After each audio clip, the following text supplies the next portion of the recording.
Bapak Ibu, sumbayang kok payah enggak? Sumbayang payah enggak? Payah enggak Pak sumbayang? Payah Pak, bahasa indah. Payah kan? Kalau dia pilihan masuk sarugo harus sumbayang atau masuk sarugo enggak perlu sumbayang, mah pilih. Cak yang kedua oleh masuk sarugo enggak perlu sumbayang. Jangan kita terlalu, solat itu susah Pak. Susah solat ini. Apalagi solat tarawih 8 rakaat tambahlah witir. Payah Pak, sakit lutut awak deh. Coba kita lihat Pak Ibu. Di bulan Ramadan ini yang senang saja diberi oleh Allah pahala. Apa yang senang? Makan senang enggak? Makan senang. Ibu di bulan Ramadan makan berpahala atau enggak? Berpahala. Makan sahur berpahala. Buka puasa berpahala. Bara hebatnya Allah tuh. Makan awak dapat lo pahala. Ya. Tidur berpahala enggak bulan puasa? Berpahala enggak? Bara sayang Allah kau tuh. Lalu awak dapat lo pahala. Makan dapat pahala, minum dapat pahala, lalu dapat pahala. Yang senang saja, yang menyenangkan kalau kita kerjakan bulan Ramadan ini berpahala. Apalagi yang payah bantu solat. Oleh karena itu, mari kita banyak-banyak melakukan solat di bulan Ramadan ini. Solat apa saja, ya tahajud, ya duha, ya tarawih, ya witir, dan lain sebagainya.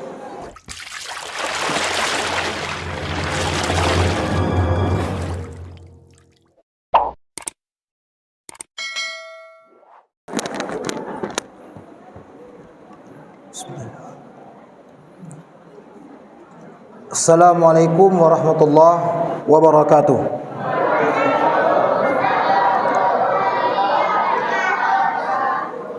Alhamdulillah, salatu wassalamu ala Rasulillah wa ala alihi wa sahbihi wa mawalah.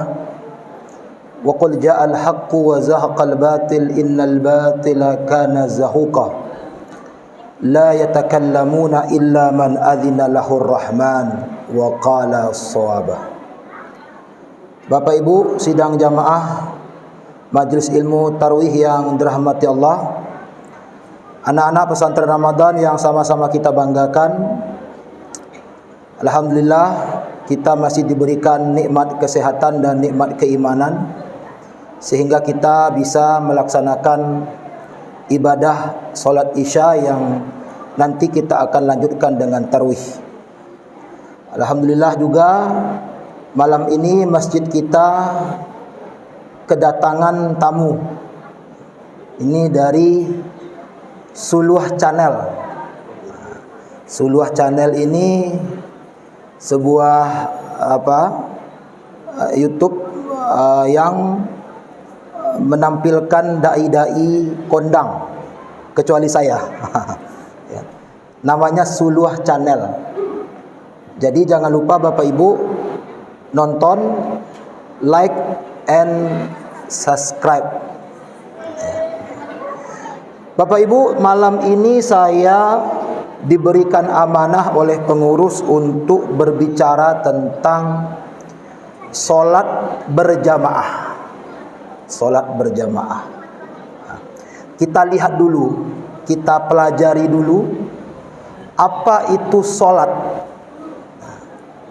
Solat itu secara bahasa itu artinya ad-doa, doa.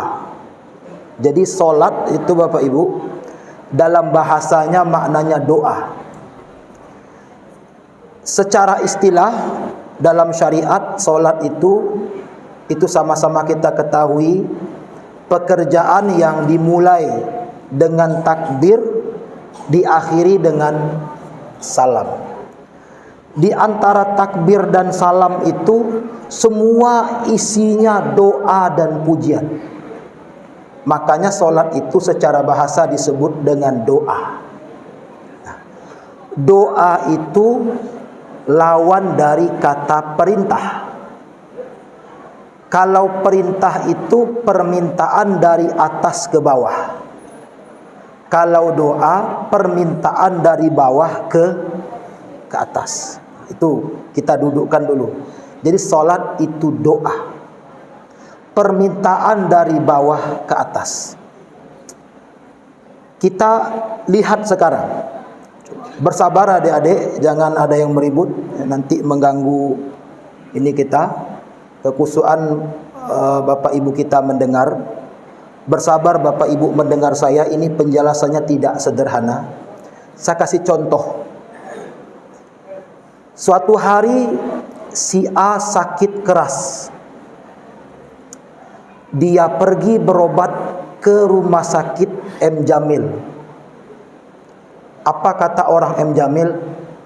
Pak, tidak ada alatnya sama kami Pak. Penyakit Bapak ini keras sekali. Pergilah berobat ke Jakarta. Pergi Bapak tadi ke Jakarta. Sampai di Jakarta, apa kata rumah sakit di Jakarta? Tidak ada obat dan alatnya sama kami Pak. Harus yang canggih. Pergilah ke Singapura Pak. Insya Allah ada itu alatnya. Pergilah Bapak tadi ke Singapura. Sampai di Singapura ditolak oleh orang Singapura. Apa kata rumah sakit Singapura? Tidak ada Pak alatnya Pak. Ini penyakit Bapak ini sudah parah. Di Amerika ada alatnya. Dokternya ada di Amerika. Pergilah ke Amerika. Pergi Bapak tadi ke Amerika. Ke rumah sakit tercanggih di Amerika. Sampai di Amerika, apa kata orang di Amerika? Pak, Bapak terlambat. Ini penyakit sudah parah. Tak bisa lagi diobati. Tak taluk dek kami dia tu. Boleh Pak. Biasanya ko 3 bulan Pak. Lalu. Pertanyaan saya sama Bapak Ibu. Apa yang dilakukan oleh Bapak tadi? Sudah pergi kemana-mana. Apa yang dilakukan? Putus asa dia. Apa yang dia lakukan? Berdoa. Siapapun yang ia percaya di atas sana, dia berdoa, ya Allah, Allah pai yang bawa ke Amerika, tak taluk lo di orang Amerika ya Allah. Hanya kepada Engkau saya minta tolong ya Allah. Yang di atas sana tidak akan berkata, dak ada dulu alatnya diambil dulu. Tak ada. Artinya Bapak Ibu, solat yang artinya doa itu harapan terakhir seorang manusia. Selama manusia itu solat, dia tidak akan putus asa. Sudah habis semua bantuan di dunia, selama dia solat, dia tidak akan putus asa. Jadi Bapak Ibu, sekarang saya tanya Bapak Ibu, solat itu kewajiban atau kebutuhan? Kebutuhan. Kalau orang tidak solat, hilang harapannya.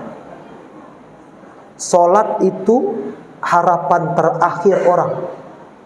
Ketika semua yang ada di dunia ini tak bisa menolong lagi, solat itu yang bisa menolong.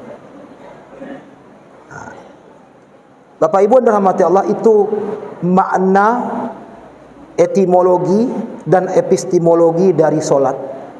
Jadi poin pertama kita, solat itu adalah kebutuhan kita.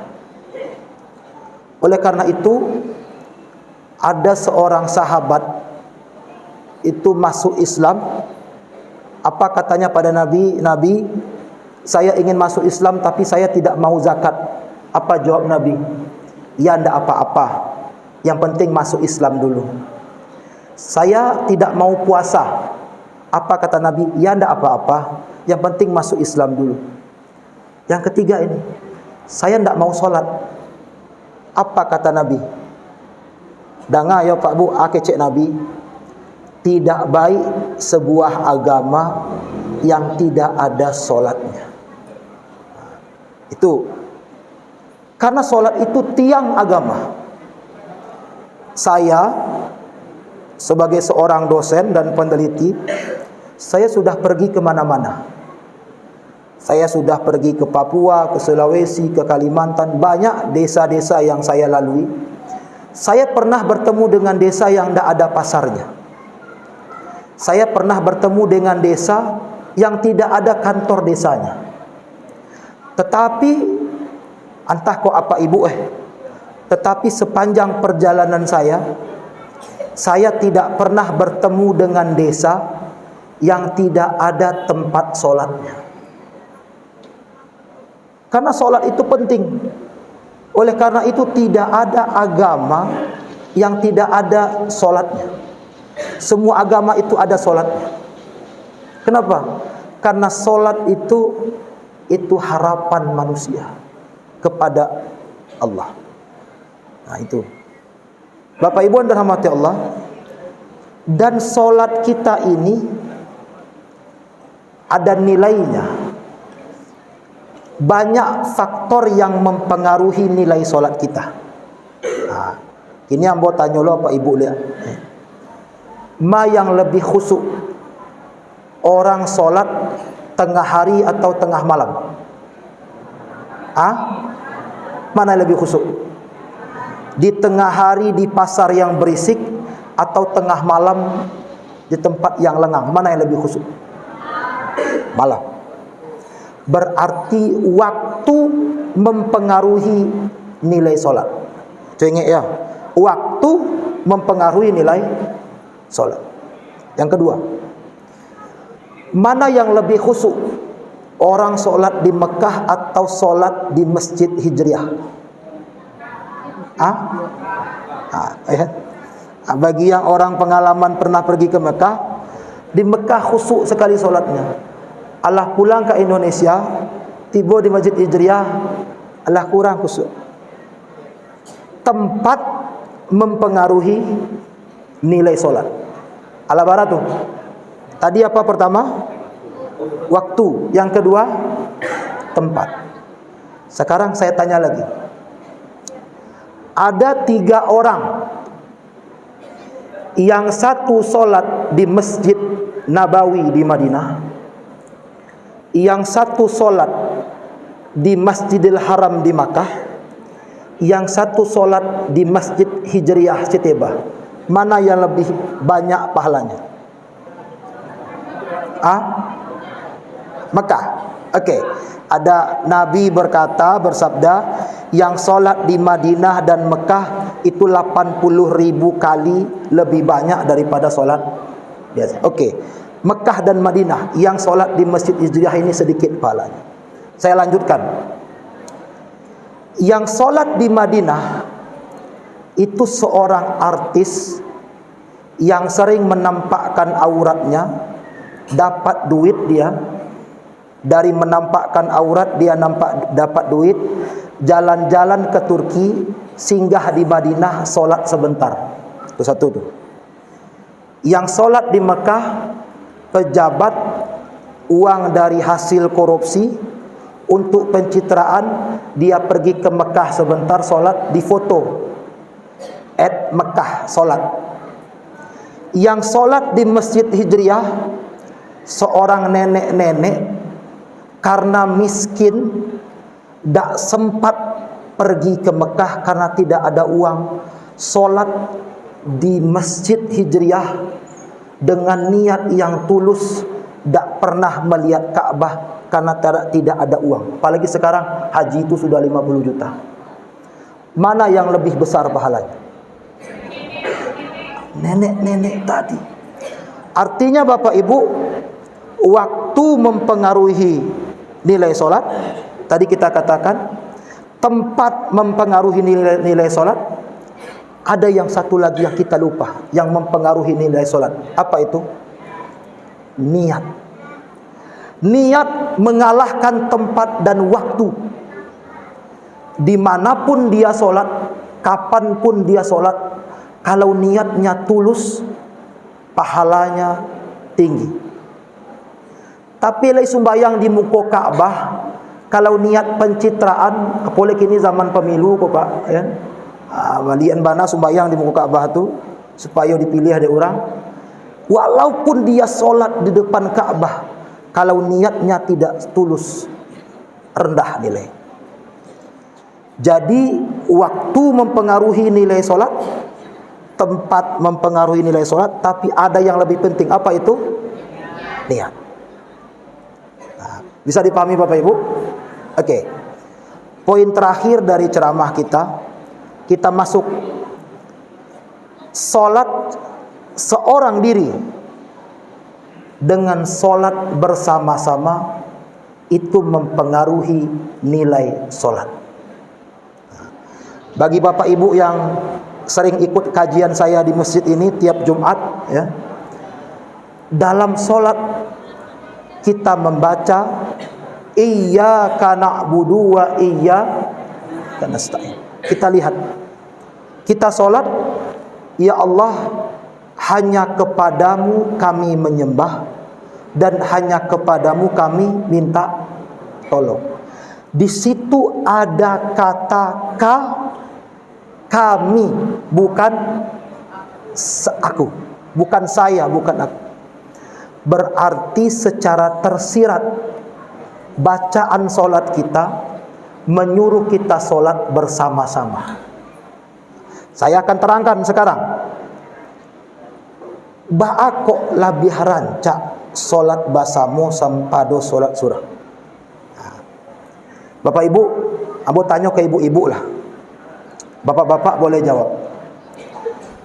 Kalau ibu pergi membeli baju ke pasar raya, satu helai untuk anak baju rayo, bapilih atau enggak baju tu? Bapilih enggak? Satu helai. Kalau kita beli baju satu helai, pasti kita pilih. Adojo nampak sakete, ada monyo kuah banang balabiah ganti. Bahkan beda 500 pindah toko. Sangat selektif kalau kita beli baju satu helai. Ya enggak Pak? Ya Bu? Oke. Kalau kita membeli baju satu bal, pernah membeli baju satu bal, satu karung, selektif enggak? Enggak. Orang beli saja. Dibeli karungnya sampai di rumah, dibuka karungnya, kalau adonan cabiak, itu rugi awak, ya kan? Jadi prinsipnya Bapak Ibu, kuncinya coba lihat. Kalau membeli satu, selektif. Kalau membeli banyak, tidak selektif. Kata ulama, itulah kenapa kita solat bersama-sama. Seakan-akan kita berkata kepada Allah, ya Allah, ini kami solat, ya Allah, bersama-sama, datang bersama-sama. Belilah solat kami seperti engkau membeli baju yang banyak. Jangan selektif. Kalau sendiri kita solat, Allah akan selektif dengan solat kita. Nyoliye nyoba nalai khusyuk sembahyang pajak koko, lai beres wudu'nya ko, lai lengkap rukun syaratnya ko. Tapi kalau kita solat bersama-sama, ya Allah, mungkin solat saya tidak khusyuk, saya menghayal, tapi di samping saya kan ada lagi yang solat, ya Allah, yang khusyuk. Beli solat saya dengan dia. Ya Allah, seandainya malam ini solat kami yang di Masjid Hijriah ini tidak adonan khusyuk sadualahnya tu, kan ada orang yang solat di Masjid Raya Sumatera Barat. Gabungkan kami ke dia, bali kami sama-sama, sehingga Allah tidak selektif kepada kita. Ya Allah, seandainya kami banyak dosa, yang solat di Kota Padang ini semuanya tidak ada yang khusyuk solatnya. Kan ada orang yang solat di Mekah, ada orang yang solat di Madinah, ada orang-orang soleh yang solat di Masjidil Aqsa. Beli solat kami ini rame-rame, bantu orang membali baju sabal. Kalau cie-cie awak solatnya, selektif Allah gawat. Jadi apa manfaatnya? Kalau solat berjamaah tu potensi diterima Allah tu lebih gadang daripada solat seorang. Oleh karena itu, ibadah itu dalam agama usahakan lakukan bersama-sama agar Allah yang di atas sana membelinya sekaligus, tak dilihat kita satu-satu, langsung diambil ada Allah SWT nilai awak. Tabauklah awak waktu sembahyang menghayal seketik masuk juga, ya kan? Dapat, ya kan? Waktu sembahyang takana samba di rumah diterima juga oleh Allah. Kenapa? Karena kita solat bersama-sama. Tapi kalau kita solat sendiri-sendiri, bantu membali baju cie-cie tadi, Allah akan selektif dengan solat kita. Bapak Ibu dirahmati Allah, itu poin kita pada malam hari ini. Usahakan solat berjamaah.